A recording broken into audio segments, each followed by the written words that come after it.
하나님께서는 우리를 위한 사명과 계획을 세우시고 우리를 이 세상에 보내주셨어요. 하지만 우리가 하나님을 알지 못하는 세상을 살게 되면서 하나님의 뜻을 잊고 우리 사람의 생각과 계획만으로 사는 시간이 많아졌습니다. 사람이 하나님의 뜻을 알기 위해 기도로 하나님께 아뢰는 그런 삶에서 벗어나면 인간의 뜻밖에 알지 못하게 됩니다. 인간의 뜻만 알고 사는 그런 사람의 세상은 자기 자신만 아는 지극히 이기적인 세상이 돼요. 그래서 하나님을 알지 못하는 세상은 서로를 위해주지 못하는 이기적인 세상이 되는 것입니다. 교회 안에서조차 하나님의 뜻을 품으려는 것이 아니라 인간의 뜻을 품고 하나님의 이름을 이용하려고 하는 일들이 많아지면서 교회까지 이기적인 교회가 되고 있어요.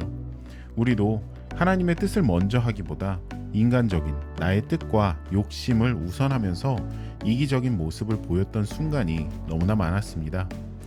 이제 우리는 인간의 뜻이 먼저 나오던 이기적인 삶을 버리고 다시 하나님의 뜻만이 드러나도록 우리의 삶을 하나님께서 임하시는 하나님의 집으로 바꿔야 합니다. 히브리서 3장 6절은 말하고 있어요. 그리스도는 하나님의 집을 맡은 아들로서 그와 같이 하셨으니 우리가 소망의 확신과 자랑을 끝까지 굳게 잡고 있으면 우리는 그의 집이라. 우리가 하나님의 집이 되는 방법은 어렵지 않습니다. 단지 그 방법을 행하는 것이 어려워요. 말씀이 말하듯 우리는 끝까지 소망의 확신과 자랑을 굳게 잡고 있어야 합니다. 하나님께서 주시는 소망과 그 자랑을 붙잡고 있으면 우리의 삶 속에 하나님의 것이 분명히 스며들게 되고 변화가 오게 돼요. 서론이 길었지만 그래서 오늘은 스며드는 맛, 항정살 조림입니다. 조림은 재료와 양념을 같이 오래 끓여서 맛이 배어들게 하는 요리예요. 아무리 맛이 잘 배지 않는 재료라고 해도 오랫동안 끓여서 조리면 양념의 맛이 배어들 수밖에 없잖아요. 조림이라고 하면 고등어 김치 조림이라든지 아니면 꽁치 조림 같은 것들이 있지만 오늘은 제 취향에 맞춰서 고기를 조려 볼 겁니다. 삶을 하나님의 집으로 바꾸는 방법은 조림을 하듯 우리가 끝까지 하나님을 붙잡는 방법밖에 없어요. 제가 요리를 엄청나게 잘하는 것은 아니지만 맛있는 조림을 하는 방법은 좋은 재료와 맛있는 양념을 오랫동안 잘 끓여내면 된다라고 알고 있습니다.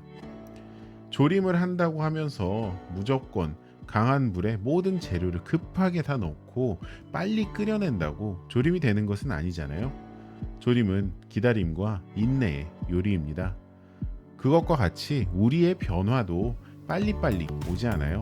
이쯤 하면 됐겠지 하는데도 나도 모르게 내 약한 모습이 드러나고 실수를 합니다. 조림은 양념이 스며들게 하는 요리잖아요.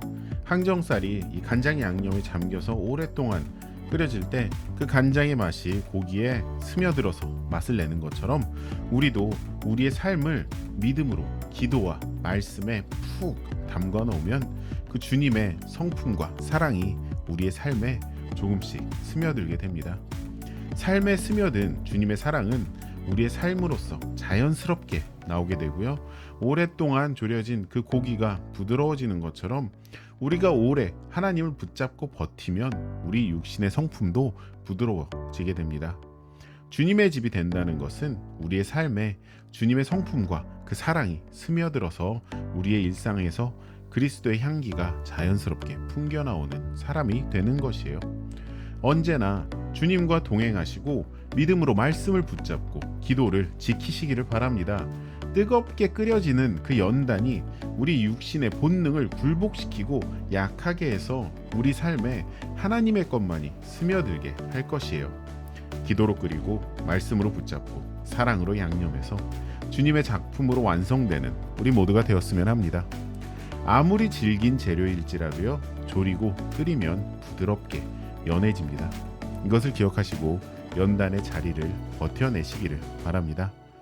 그럼 저는 부드럽게 잘 조린 그 항정살에 밥 한 그릇 같이 먹으러 갔다 오겠습니다. 안녕.